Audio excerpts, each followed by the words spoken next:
continuamos con nuestro próximo tema y este es el 4.6, diversidad social, globalización y derechos humanos. Bueno, pues hablando sobre los estereotipos, sobre las influencias y todo esto que hemos estado viendo en las clases pasadas, pues también nos toca hablar sobre la diversidad social. Es un punto que yo pienso que si no logramos entender que como sociedad somos diversos, somos diferentes, entonces difícilmente vamos a poder comprender y entender y aceptar esas diferencias. Entonces, algo que caracteriza a la humanidad es su diversidad. No somos iguales, no pensamos igual, no comemos lo mismo, no actuamos de la misma manera. Son las mismas situaciones de la vida cotidiana, pero cada uno, dependiendo de sus valores personales, familiares, religiosos, vamos accionando diferente.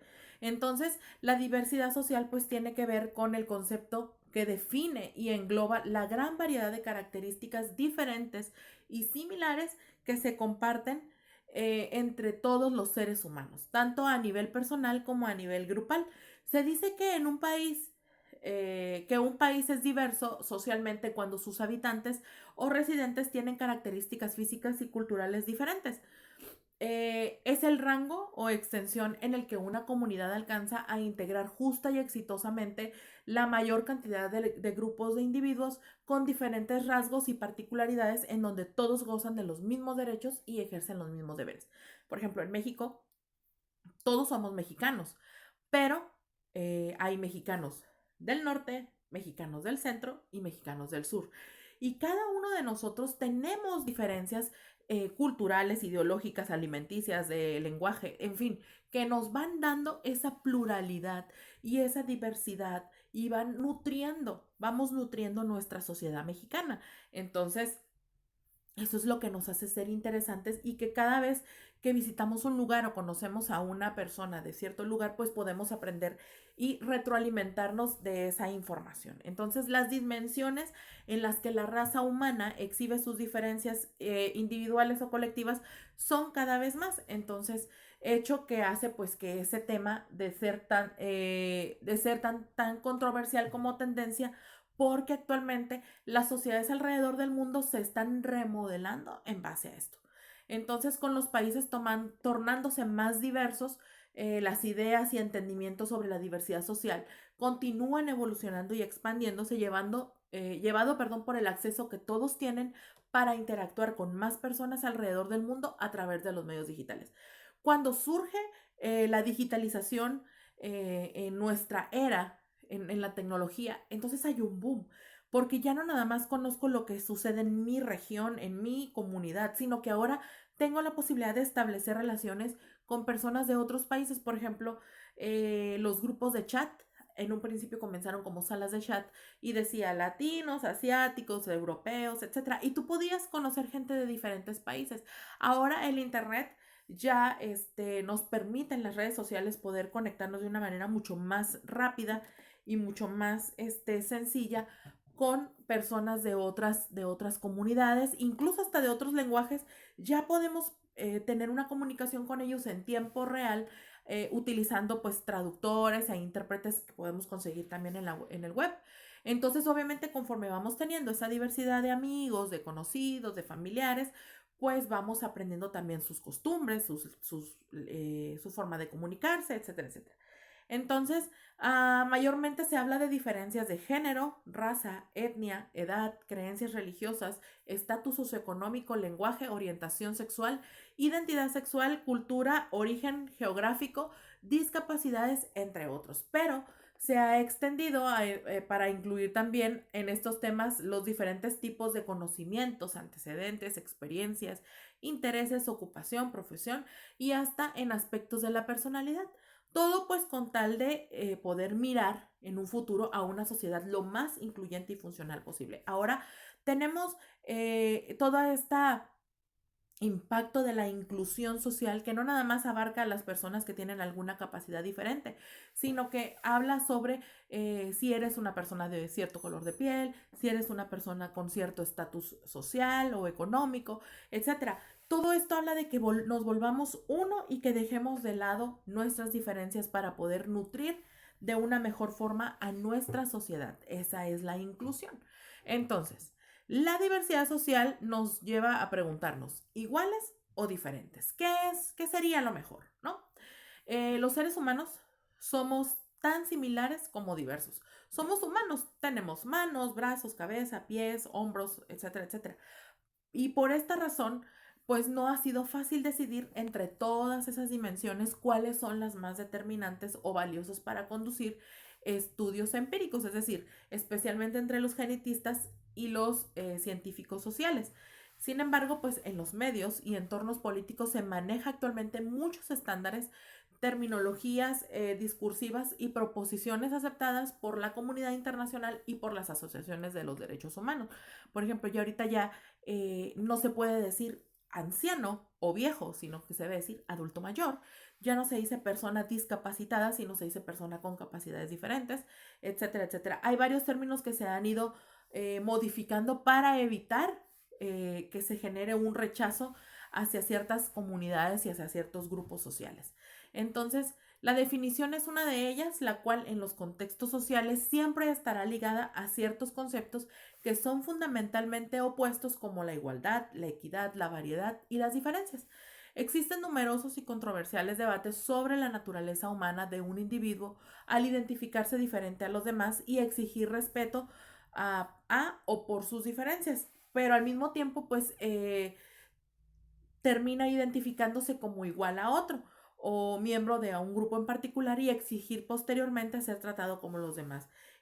Un caso muy particular sería el caso de las personas de la comunidad LGTB y todas las letras que siguen, que obviamente ellos están tratando de pedir que se les considere para la adopción, para los matrimonios, para las prestaciones legales, prestaciones sociales, etcétera, etcétera. Entonces ellos están tratando de que como sociedad podamos incluirlos en estos grupos y que podamos aceptarlos como tal, ¿no? Como un grupo ya establecido. Entonces, pues hay muchas discusiones dirigidas a las dificultades éticas, morales y legales de alcanzar el objetivo de la verdadera igualdad social global. Entonces, cuando todos los integrantes son tan diferentes y cada vez defienden sus diferencias con más fuerza. Todos buscamos aceptación, buscamos pues formar parte de esta sociedad de una manera respetuosa, que se nos respete, que se nos considere, que se nos tolere y a la vez se ha vuelto una lucha de poder entre un grupo y otro. Por eso es que es importante que aprendamos a respetar el espacio de cada uno de nosotros. Entonces, se han conseguido mejores enfoques para tratar estos temas y obviamente pues hemos empezado a aceptar ciertos conceptos como la igualdad de oportunidades, la conciencia social, la responsabilidad social que protege y defiende mejor la diversidad, pero también refuerza los derechos y deberes de todos por igual. De esta manera pues se busca trabajar para disminuir la desconfianza que las minorías sociales tienen en los sistemas e instituciones como las leyes, la educación y la justicia. Entonces, a la vez, pues los hace conscientes de las responsabilidades individuales de sus decisiones como miembros de la sociedad. Entonces, ¿cuáles son las dimensiones en la diversidad social? Bueno, pues existen muchas dimensiones obvias visibles en las que el ser humano es diverso, como su altura, su peso, su edad, su cabello, su color de piel, su color de ojos, y demás, ¿no? Pero en el mundo, en las relaciones sociales y los autoconceptos de las personas, las dimensiones que más se manejan y en los que la gente más se refleja o identifica son la raza y particularmente el sexo. Entonces, desde una plataforma comunicativa humana, los análisis y estudios sobre las dimensiones de diversidad social se enfocan en los autoconceptos de las personas, la percepción propia y del mundo y la expectativa, ¿no? Entonces vamos a ver algunos niveles en los que se desarrollan estos tres enfoques comunicativos humanos, ¿ok? Entonces la primera dimensión es la dimensión intrapersonal. Dimensión intrapersonal. Los autoconceptos pues son la base de la comunicación intrapersonal al interior, hacia nosotros, porque determina cómo una persona se ve a sí misma y cómo se orienta hacia las demás. Esto también se le conoce como autoconocimiento o autoconciencia, involucra creencias, valores y actitudes.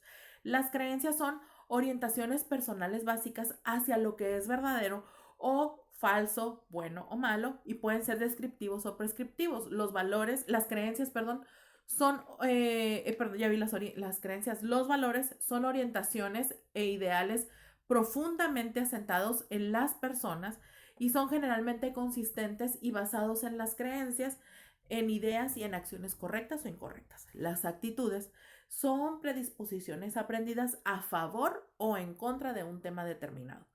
Generalmente están enraizadas constantemente con los valores y tienden a ser globales y típicamente emocionales. Entonces las creencias, los valores y las actitudes influyen en el comportamiento, el cual funciona como modo de comunicación en todas las ideas que dentro de la persona. Pueden manifestarse como una opinión hablada o escrita o como una acción física. Algunos psicólogos pues incluyen la imagen física ya que también comunica cómo la persona se percibe a sí misma positiva o negativamente dependiendo de los estándares sociales de la cultura. En los autoconceptos también influyen los atributos personales, talentos, rol social o inclusive el orden al nacer. La percepción del mundo pues también está basada en las creencias, valores y actitudes. La percepción interna y externa están relacionados que se alimentan el uno al otro, creando pues el entendimiento armonioso y constante del ser y del entorno. La segunda dimensión que tenemos es la interpersonal, es decir, en relación con otras personas. Y esta dimensión consiste en la manera en cómo se desarrollan las relaciones entre una persona a otra. Este es el foco de la comunicación interpersonal y todo comienza desde el núcleo familiar. Las relaciones largas y cercanas entre miembros familiares se basan en que comparten valores, creencias y rituales similares, que son las costumbres que tenemos en casa. Y esto varía pues entre esposos, padres e hijos, entre hermanos y entre la amplia gama de parentescos con el resto de la familia que últimamente muestra la primera plataforma de pensamientos y estilos de vida diversos relacionándose armoniosamente. Luego se amplían los círculos de comunicación en las instituciones educativas y organizaciones donde se establecen relaciones cercanas personales o laborales entre amigos, compañeros, entre empleados y empleador. Después, algunos estudiosos sociales incluyen la comunicación impersonal basada en la intercambios cortos con el vendedor de una tienda, un vecino en el ascensor, con algún mesero, entre otros. Todo va construyéndose una diversidad de patrones de aceptación y expectativa social. Después tenemos la última dimensión, que es la dimensión cultural e intercultural. Las normas sociales son las guías o limitantes de las relaciones entre personas y grupos de la sociedad. Son las reglas que los grupos establecen para los valores, creencias, actitudes y comportamientos apropiados o inapropiados. Pueden ser implícitas o explícitas e indican cómo es aceptado hacer las cosas, vestirse, hablar, etcétera. Y esto varía pues con el tiempo entre grupos de diferentes edades, clases sociales y entre grupos sociales. La gran gama de diversidad de actitudes y comportamientos de una cultura a otra indica la extensión producto de sus propias normas culturales. Entonces el comportamiento social funciona mejor cuando todos conocen lo que es aceptado y esperado por el otro. Las normas sociales pueden restringir y controlar a las personas, pero también pueden ayudar a mejorar el funcionamiento de la maquinaria social hacia la armonía de las partes. Y aquí juega un papel muy importante pues la conciencia y la responsabilidad social del cual derivan los conceptos como respeto, aceptación y tolerancia. Entonces, como pueden darse cuenta, la diversidad social es la que nos permite poder tener esa libertad y esa variedad de pensamiento que al final es la que nos permite aprender el uno del otro. La base de esta diversidad social es la casa, la familia. Ahí es donde comenzamos a establecer nuestra base de valores que nos va a permitir ir haciendo esos comparativos a lo largo de nuestra vida con situaciones o personas para ir distinguiendo quién sí, quién no, esto sí, esto no, y estar estructurando nuestra escala social. Muy bien, chicos, pues entonces cerramos este tema aquí y nos disponemos para continuar a trabajar.